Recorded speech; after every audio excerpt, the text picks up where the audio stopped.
renforcement de la censure. Sur les réseaux sociaux, il y a cette montée de la contestation contre le pouvoir chinois. Depuis le début de la maladie, on critique, on pointe du doigt la mauvaise gestion du gouvernement. Certains le font même à visage découvert, comme Chen Qiuqi, ce journaliste indépendant. J'ai peur. J'ai le virus devant moi, derrière moi, le durcissement des lois chinoises. Mais je garde le moral. Si je reste dans cette ville, je continuerai mon rapport, je vous dirai ce que j'ai vu, ce que j'ai entendu. Je n'ai pas peur de la mort. Vous croyez que j'ai peur de vous, le Parti communiste ?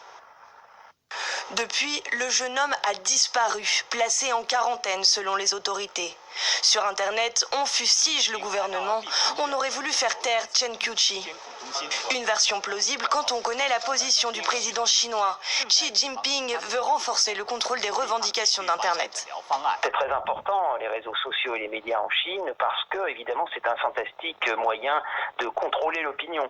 Donc, la censure est évidemment à la fois très forte et en même temps laisse une certaine liberté aux expressions. C'est-à-dire que c'est toujours une censure a posteriori, c'est-à-dire que on laisse un peu les choses se faire, les gens s'exprimer, et puis de temps en temps, on arrête un certain nombre de personnes, on ferme un certain nombre de sites. Pour de nombreux internautes, le coronavirus est peut-être l'occasion de libérer une parole opprimée, avec le risque toujours de la voir s'éteindre une fois l'épidémie terminée.